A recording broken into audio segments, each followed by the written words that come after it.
না, সকাল থেকে খেলছি, খিদে পেয়ে গেছে, যাই দেখি মার কাছে গিয়ে। মা, ও মা, দুটো টাকা দাও না গো, একটু কিছু কিনে খাবো। দেওয়ার পর কত কষ্টে তোকে মানুষ করেছি, তা তুই কি করে বুঝবি? তোর শুধু এটা চাই সেটা চাই, তা আমি কোথায় পাবো বল বাবা?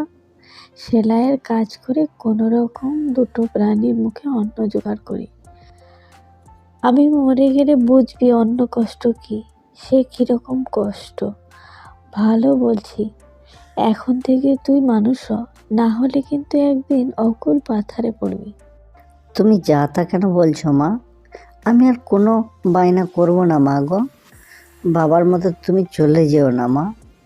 আর আমি কোনো কিছু চাইবো না।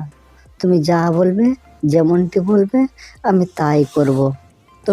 তুমি চলে যেও না। সেটাই সবচেয়ে ভালো হবে বাবা। তুই আমার কষ্ট বুঝবি না তো আর কে বুঝবে বল? তুই ছাড়া তো আমার আর কেউ নেই। তবে একটা কথা মনে রাখিস, তোর বাবা কোনোদিন শত অভাবেও নিজের সম্মান নষ্ট করেনি, কারোর জিনিস লোভ করেনি। তুইও কারোর জিনিস দেখে লোভ করবি না। হ্যাঁ মা, আমি জানি। যতই কষ্ট হোক, আমি কোনোদিন তোমার কথা ভুলবো না। তুমি কোনো চিন্তা করো না। মা, আজ তুমি বড্ড তাড়াতাড়ি ফিরলে যে? আর শরীরটা তেমন ভালো নেই রে খোকা, খুব বুকে ব্যথা। ফেরার সময় রতনবাবুর ডাক্তারখানায় গেলাম, উনি ওষুধ দিলেন আর রেস্টে থাকতে বললেন।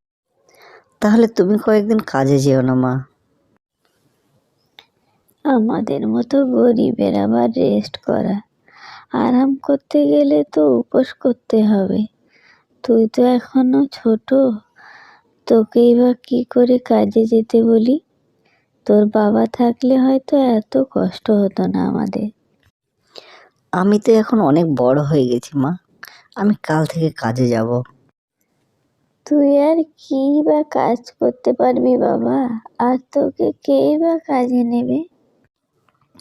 যা কাজ পাবো তাই করব মা। আমি ঠিক পারবো। ওই পাড়ার নরহরি তো আমার থেকেও ছোট, কিন্তু ও তো রোজ দিন কাজে যায়। আমিও যাব। শুনেছি জমিদার বাবু বড় ভালো মানুষ, তোর নলিনী মাসি ওখানে কাজ করে। বেশ, আমি তাহলে নলিনী মাসির সঙ্গেই একবার জমিদার বাড়িতে যাব।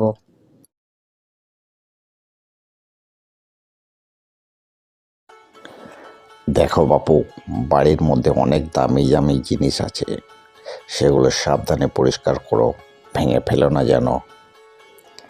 আপনি কোনো চিন্তা করবেন না জমিদার মশাই। বাড়ির সব জিনিসেরই আমি খেয়াল রাখবো। কোনো জিনিস আমি নষ্ট হতে দেবো না।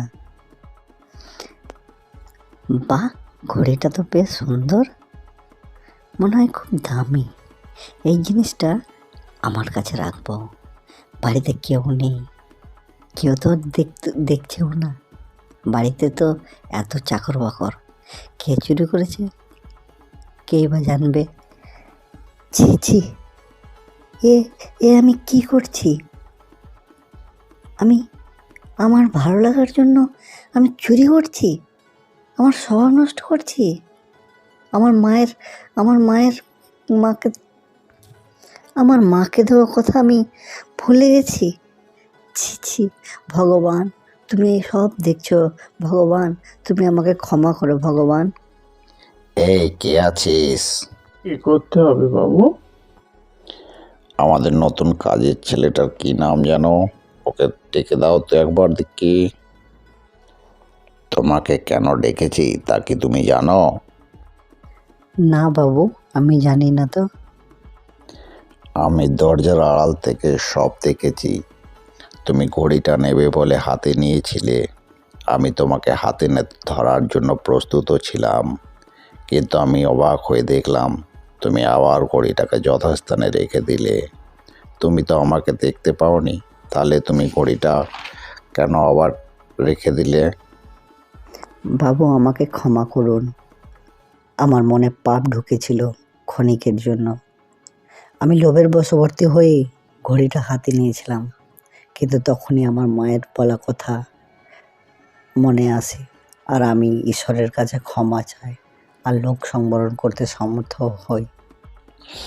তোমার এই লোক সংবরণ দেখে আমি মুগ্ধ হয়েছি। আগামী দিনে তুমি নিশ্চয়ই একটা ভালো মানুষ হবে। আর এই ঘড়িটা আজ থেকে তোমার।